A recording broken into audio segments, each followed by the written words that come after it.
The air was filled with excitement as the rehearsal dinner for my daughter Emma's wedding started. I was so proud watching her stand next to her fiancé Jason, enjoying the good wishes from everyone. I had no idea that the happy mood would soon be ruined by someone I had tried so hard to accept as my own. "May I have everyone's attention, please?" Emma suddenly called out, making the room go quiet. My husband Walter and I looked at each other, confused, as she held up her glass. "I need to talk about something important," she announced, staring coldly at me. "Helen, you call yourself my stepmom, but really you're just an unwelcome stranger in our lives." The room filled with gasps as Walter turned pale. It felt like a punch in the stomach, her harsh words knocking the breath out of me. "Emma, what do you mean by this?" Walter asked, his voice shaking. "Don't be shocked, Dad," she snapped. "You know she's been trying to push her way into our family from the start. I'm done acting like she's my mom. She's not, and she never will be."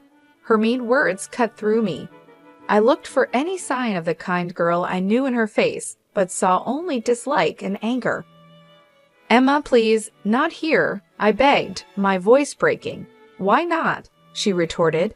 "It's my day, and I'll say what I want."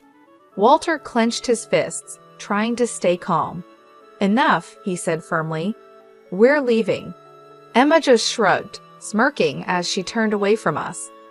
We had to walk out past all the shocked guests, their stares and whispers making me feel judged as we left.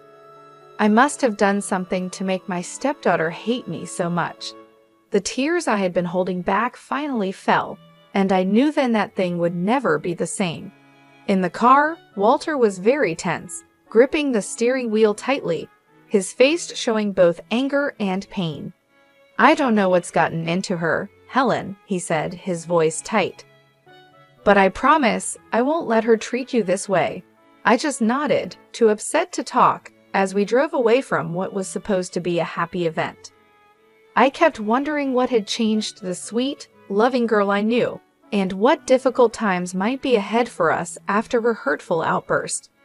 Maybe Emma began to dislike me when I married her father and became her stepmother, or perhaps it started even before that, influenced by her mother, Julie. Julie had once told her, as she gently touched her hair, "No one can ever replace your real mother." Those words had left a bad feeling, but I tried to ignore it, hoping to create a warm relationship with Emma. "I'm not trying to replace anyone," I had assured her softly. "I just want us to be friends." She nodded, but her empty look showed no warmth. It was like there was already a wall between us, built stronger by her mother's mean comments. At first, Emma was polite, though a bit cold. But as time went on, her true feelings started to show. "Why are you always trying to butt into my life?" she snapped one day when I just asked about her weekend plans. Walter gave her a stern look. "Emma, don't talk to your mother like that." "She's not my mother," Emma yelled back, anger twisting her face. She left the room quickly, leaving me stunned by her harsh words. Walter just shook his head, looking disappointed and resigned. From then on, Emma made it clear she didn't like me. She would roll her eyes when I came into a room and make mean comments quietly. If I tried to help or ask something, she would snap back as if she couldn't stand me being around. "You're not fooling anyone with your fake concern," she sneered one day. Her dislike for me was obvious, and it hurt. I asked if she needed a ride to her friend's house. "Emma, that's enough," Walter warned, losing his patience, but she didn't listen. It became clear that her mom, Julie, was fueling Emma's growing dislike for me. Whenever we met, Julie's fake smile hardly hid her joy in seeing our troubled relationship. "I don't know what you've done to make my daughter dislike you," she would say with a sly grin, "but you'll just have to deal with the consequences." And deal with them I did. Emma's hostility grew like an untreated wound, hurting our family life more every day. I had no idea her coldness was just the start of even worse behavior that seemed impossible to stop. After she quit college, with no clear goals, she became even meaner, using her complaints to try to get money from us. "Give me $10,000, or I'll tell everyone how awful you are as a stepmom," she threatened one day in the kitchen. I was shocked. "Emma, why are you saying this? I've always tried to be nice to you." "Save it," she snapped. "Just give me the money, and I'll leave you alone for a bit." I felt desperate. "I don't have that kind of money," I told her. Her eyes narrowed. "Then find it, unless you want everyone to know your secrets." From then on, it was a constant pattern. Emma demanded more and more money, and her threats got worse if I said no. Walter was stuck in the middle, trying to please both of us while figuring out why his daughter had changed so much. "Please, just give her what she wants," he pleaded one night after yet another big fight. I can't take all this fighting, but I knew that giving in would only make her more demanding, so I stood firm, even as Emma became more cunning. "You think you're so great with your job at the school," she mocked. "Just wait until everyone knows the truth about you." Her veiled threat really scared me. I could only imagine the kind of hurtful lies she could tell, which would affect my colleagues and the students I was committed to helping. Through all of this, Julie was always there, her mean smile supporting her daughter's terrible actions. "You reap what you sow, Helen," she sneered during one of her frequent unwanted visits. "Maybe if you were a better stepmom, Emma wouldn't be like this." Her words hurt deeply, stirring up a storm of emotions inside me: anger, pain, and betrayal. But even as I felt overwhelmed, a small spark of determination started to grow in me. I couldn't just let things happen to me anymore. If Emma wanted a fight, then I was ready to stand up to her and show everyone the kind of person she really was. And if Julie thought she could keep causing trouble from behind the scenes, she was mistaken. It was time to stop being nice. From then on, I was determined to do whatever it took to protect my family, even if it meant taking drastic steps I never thought I would. As Emma's wedding day got closer, her demands and disrespect became worse. It seemed like she enjoyed making my life difficult, pushing me to my limits. One evening, she walked right into the living room and said, "I need another $8,000 for my dress alterations," without even saying hello. Walter gave me a look, hoping I would give in, but I had enough. "No, Emma, enough is enough." She looked surprised and said mockingly, "Oh, and what are you going to do about it, Helen? Go cry to Daddy like you always do." My fists clenched at my sides, anger rushing through me. "You ungrateful child. Everything your father and I have done, we did for you, and this is how you repay us." Emma laughed loudly, the sound as annoying as nails on a chalkboard. "Oh, please, don't act so righteous. We both know you're just a pathetic, insecure woman trying to buy your way into our family." That hurt more than I wanted to admit, but before I could respond, before I could reply, she hit me with another harsh comment. "Do you think the school wants a washed-up loser like you around their students? Wait until they hear about your little drinking problem." My heart sank as I realized how low she was willing to go. She planned to ruin my career and reputation with her lies. "Emma, that's enough," Walter shouted, his face red with anger, but she just smirked, enjoying the chaos she had created. At that moment, something in me changed. I felt a strong resolve build up, making me firm against the storm of emotions threatening to overwhelm me. I was done being her victim. "Get out," I said firmly, my voice calm but intense. "And don't come back until you can behave like a decent person." Emma looked surprised at my strong reaction, but then sneered and came closer, her breath warm on my face. "You'll regret this, Helen. I promise you that." With those final words, she stormed out, leaving a heavy silence behind her. Walter watched her leave, his face showing both shock and sadness. "I'm sorry, Helen. I don't know what's gotten into her," he said tiredly. But I understood now, this wasn't a sudden change.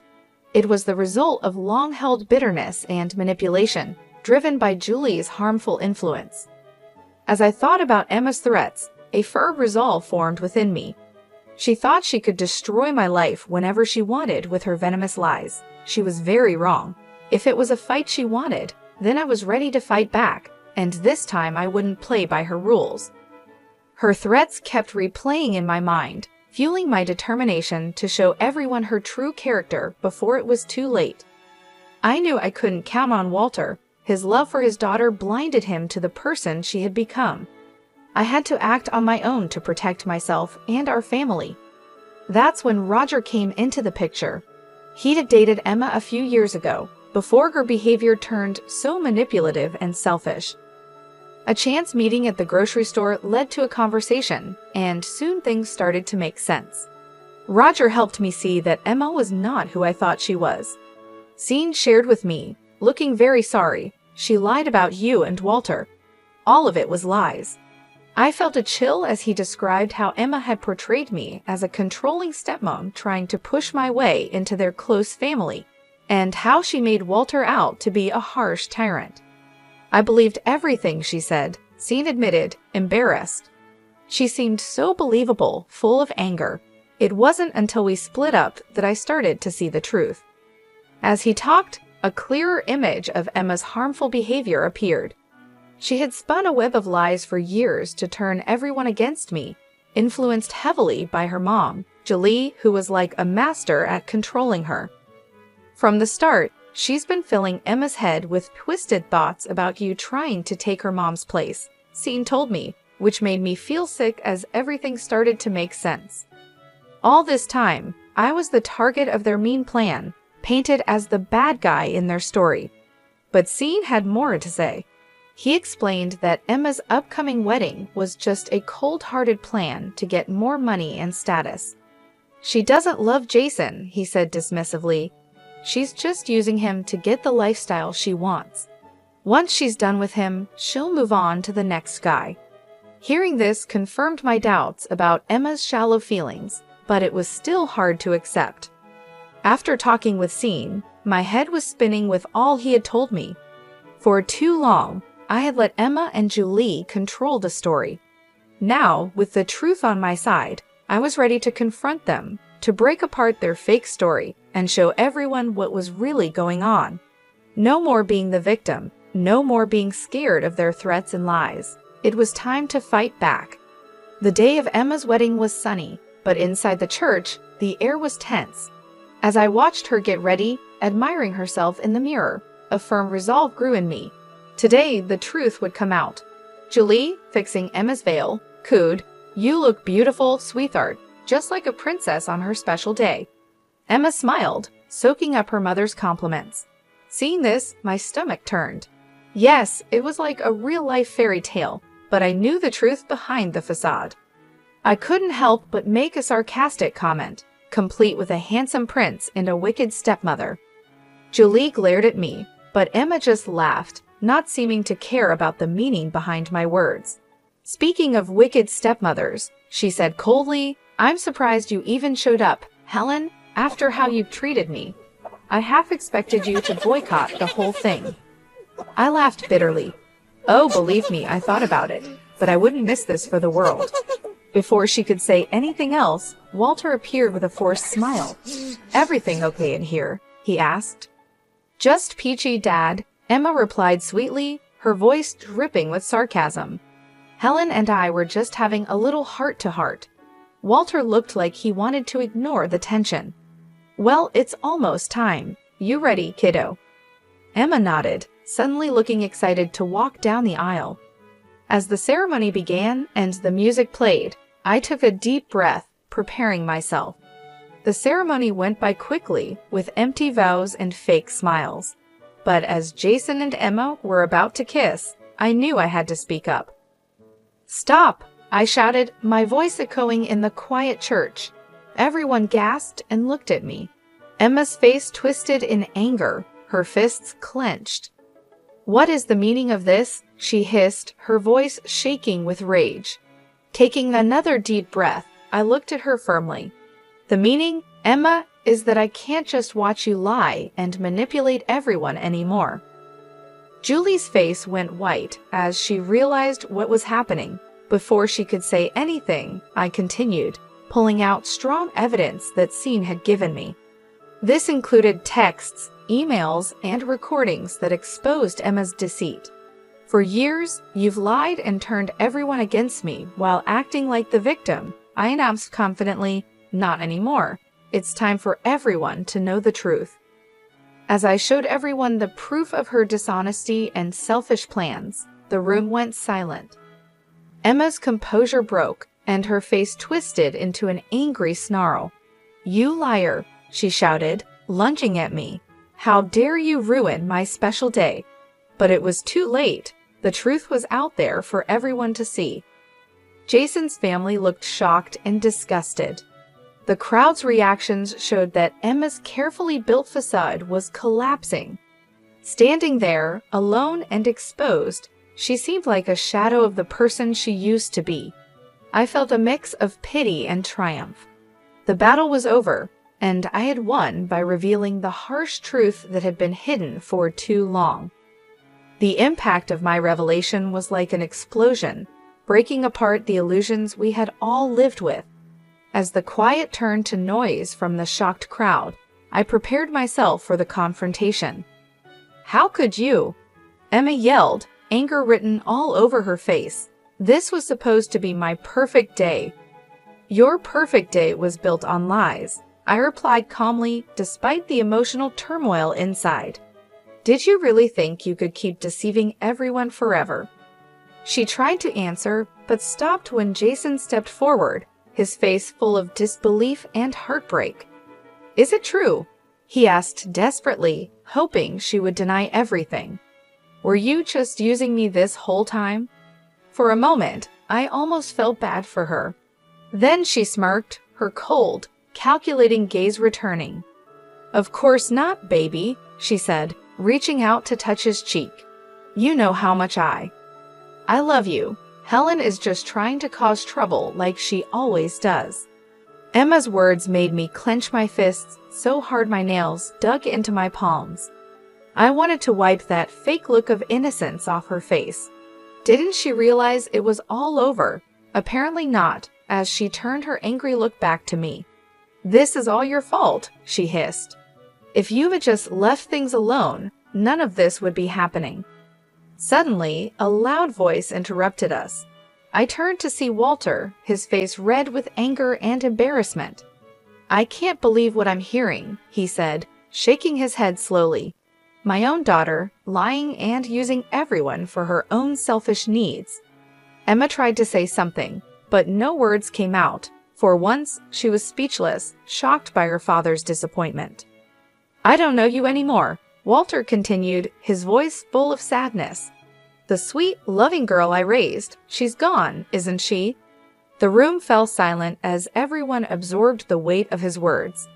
Emma and Julie, her mother, locked eyes, silently challenging each other. Finally, Julie spoke harshly. "Well," she demanded, staring hard at her daughter, "aren't you going to defend yourself?" But Emma just stood there, defeated, looking smaller and more defeated than ever. With a disgusted snort, Julie stormed out, followed by Jason's family, their faces showing everything from pity to disgust. And just like that, it was over. The grand event Emma had carefully planned lay in ruins, her dreams shattered. As Jason left the church, his face filled with pain, I felt a bit sorry for him. He was just another pawn in Emma's game, used and discarded at her whim. But that feeling was quickly replaced by a grim satisfaction.